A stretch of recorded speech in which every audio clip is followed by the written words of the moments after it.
Okay, Mike Rizzitiello, College Place City Administrator, here with your August 2024 City Project Update. For City Council, the workshop on August 6th, that has been canceled, so no workshop. However, business meetings will be on Tuesday, August 13th and Tuesday, August 27th at 7 p.m. at City Hall.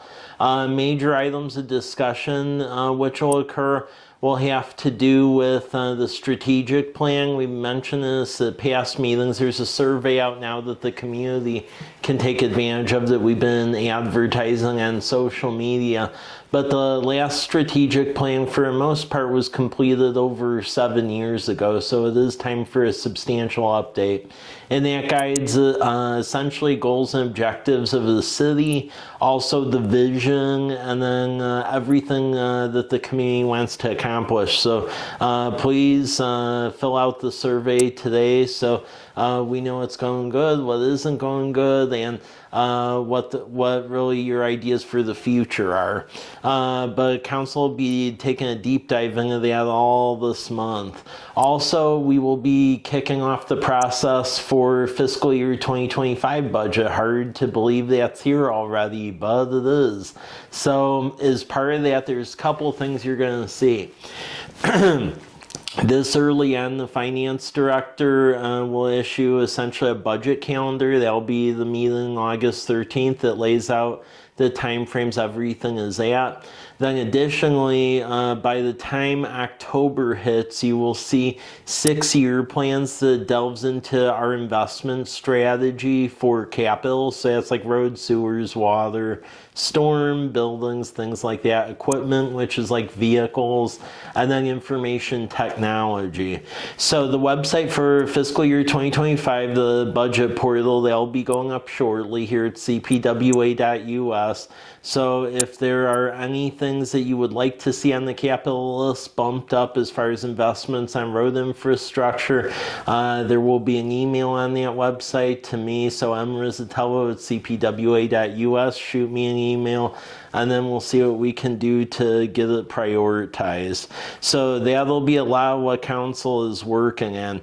Then our Economic Development Commission, they are meeting on Monday, August 5th at 5 p.m. The big thing they're going to start to dabble with is we end up getting a grant from State Department of Commerce to do a study around Martin Airfield, because as you all may recall the history on that, for the longest time, that was going to get pulled out of the urban growth area, but then new owners came along and then annexed it into the city. So we really need a strategy for what does it look like to be running infrastructure out there, what are impacts on roads, what is it that's going on out there.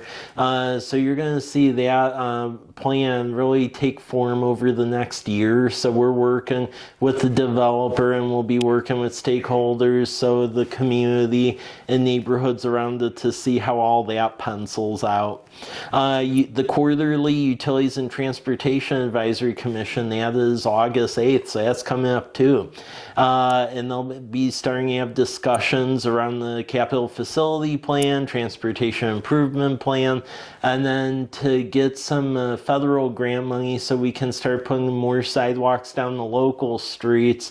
We end up getting a grant from the federal government called the SS4 grant, and that's a Safe Streets for All grant. And they have a set format they like sees plans in. Essentially, it's like our local road safety plan and our ADA transition plan, just melded into one. But if you do that plan to the federal criteria, it opens up a boatload of implementation construction dollars. So we are going to be working on that. So Utilities Board, they'll be 3:30 p.m. August 8th. So definitely stay tuned for that.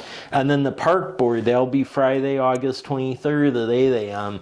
And what they're dabbling with right now is the park plan. So we've discussed that at length. They've conducted community surveys, pretty extensive ones.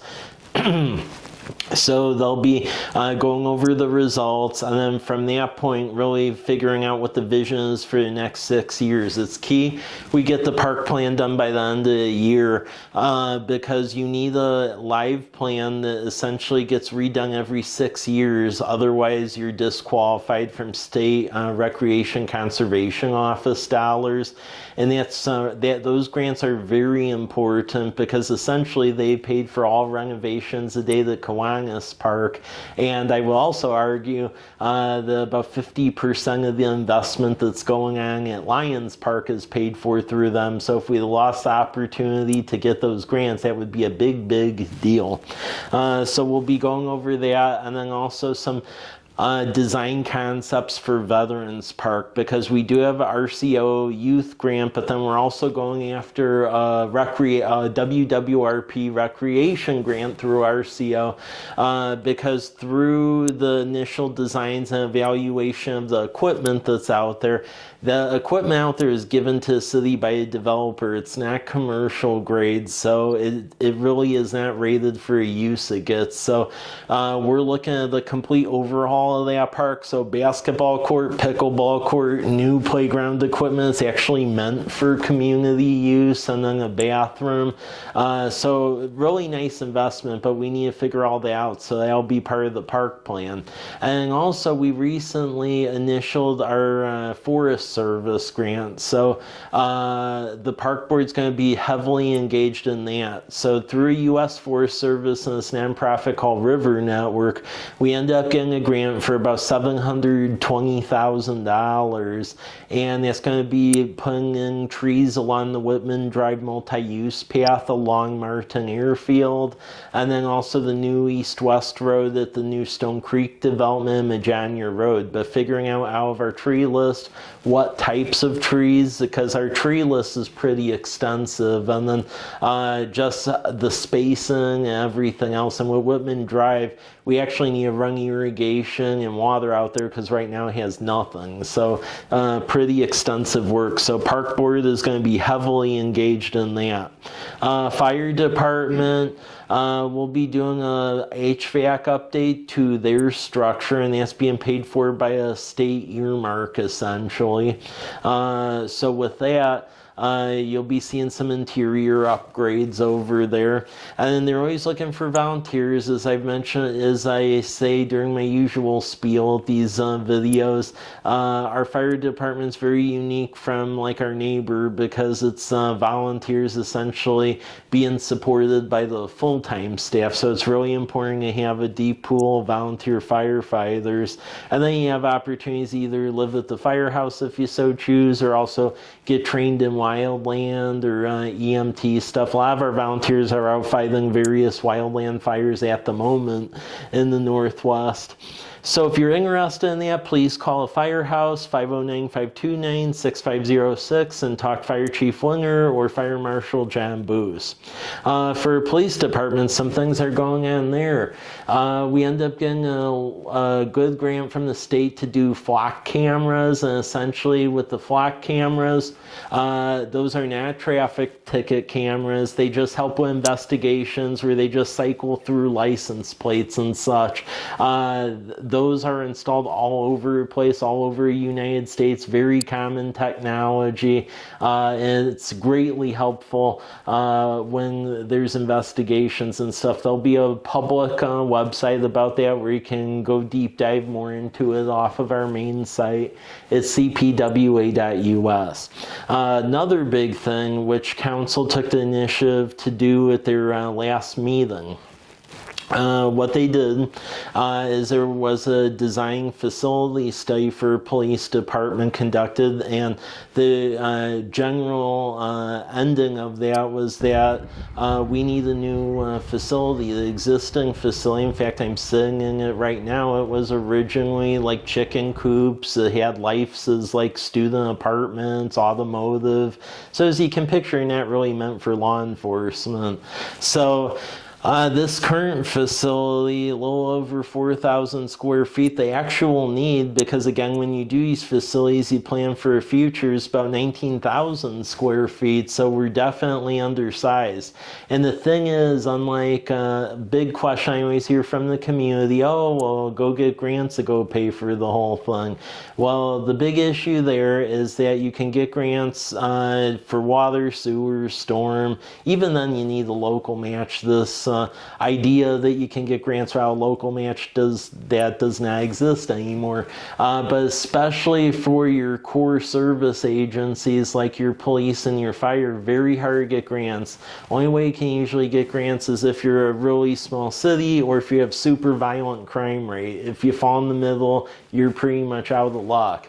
So what the council does, they referred it to voters. So it come the November ballot, there will be a question about authorizing essentially a voter-approved bond for a new police station.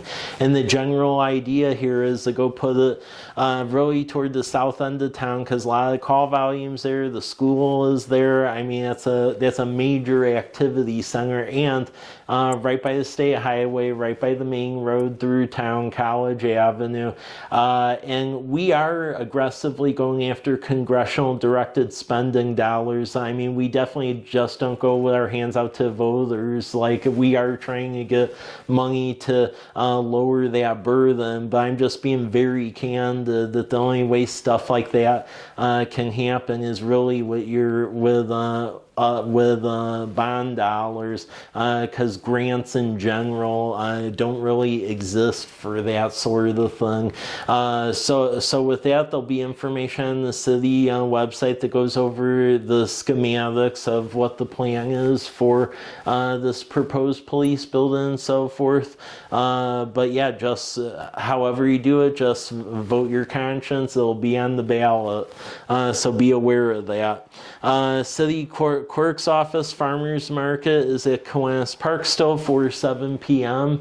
That every Thursday, but please know if temperature is over 100 degrees, really per state law, we can't have it. So like if vendors want to go do it on their own, that's like fine, but as far as like a sanctioned, organized thing, you really can't do that anymore when it's over 100 degrees. Also in the same vein, I also want to mention about city construction projects, because we do get some complaints when you hear contractors starting work at 6 a.m. And City of Walla Walla does the same thing here. If there are temperatures where the high is going to reach over 100 degrees, we do, I know the noise ordinance says you can't start till 7 a.m., but that's like a heat emergency at that point. So if it's over 100 degrees, we do allow them to start at 6 a.m., because otherwise you're really putting people's health and lives at jeopardy. And then plus projects need to get done and people need to make a livelihood, so it's a compromise. So that's what that is. For public works, a lot of stuff going on. If you drive around town, I would say in years I've been here, this is probably the most that's been collectively ripped up randomly across town. So just go over some things. Northeast Damson, that's paid for by a state TIB grant. The road's completely getting rebuilt between Rose and Cargill. At the moment, it's closed. The utilities underneath the road have been reinstalled. The curbing has been installed, so really it's the base and the top lift of the asphalt and the construction of the concrete sidewalks, but it's chugging along, so very happy about that. Apollo, they have mobilized to build the new wastewater lift station number 5 on Southwest 1st between Evans and Academy Way, so that is closed to through traffic. If you're local, can still get through there, but that road's completely getting rebuilt, because to repipe it, you have to rip up the road pretty bad, so you might as well do it the right way so you don't have to come back later. So as part of that road's getting rebuilt with utilities and then also sidewalk, and then an actual lift station that's in a little building and not in a coffee can and a sidewalk. So they'll protect our staff and protect the public. Moreno and Castillo construction, they are working on the post office crosswalk on College Avenue. You can see that. Just be aware for worker safety through there. It'll be done by the time the university's back in session. From time to time, that road the way, may have intermittent closures because it's a tight fit, but we'll post detours and such if that need arises. Lions Park, that's off limits, but if you need to get in the community center, you're able to off of Southeast 8th Street. So far it's on schedule, believe it or not, so it should be done in time for the kickoff of farmers market season next year. But just a refresher on that. Walking path around perimeter, circuitry equipment, new multi-use field, splash pad, new playground equipment, new restrooms, dredging of the pond and putting in a natural bank, not that decrepit concrete bank, and really making that a nice park because it functions as the town square of our community. And then phase 2, which will begin right after that, is replacing a community center. We are still fundraising with our partners for that, but we're getting very close. So there's congressional directed spending, so earmark grant dollars. There's also state earmark dollars too from our 16th district legislators. So the total estimated cost on that's about $10 million. Right now we have close to about $8 million, so we're getting really close in commitments. So I'm getting more and more positive about that. So the idea is after park's done, we'll demo the existing building, so my guess would be sometime late 2025, and then knock on wood, by 2026 start to build a nice building. There'll be like the Swiss Army knife of community buildings with childcare slots through YMCA. Then it'll also have a commercial kitchen. We're partnering with the community college on that. And then the library will have a permanent branch like what they promised the voters 5 years ago, up in the upstairs of it. And then a community room like what you see today, except it'll be upgraded, so it'll be good utilization for everyone. And then beyond that, the wastewater treatment plant phase 1 contract on that was let out for Apollo, so they'll be changing out some of the filters and such over there. Also, I would mention, and this is just for public to know, every 4 years we do a RFQ for city engineer. We don't have a city engineer on staff. We contract it out because of the volatility of the work. Sometimes there's a lot going on, sometimes there isn't. So the 4-year term of the current contractor is coming to a close this fall, so we'll put it out to bid again. So if anyone's interested in it, please read the RFQ we post on the website and then file your response accordingly. Also, for residents that see a lot of folks working out in the street, there's a ton of engineering and surveying work going on, so I'll briefly go over that. As part of our TIF project, we are doing the engineering of that east-west road, Murray Boulevard, so across from the high school, so you'll see folks surveying there, and then that's going to have an intersection with College Avenue, so you'll also see surveyors there.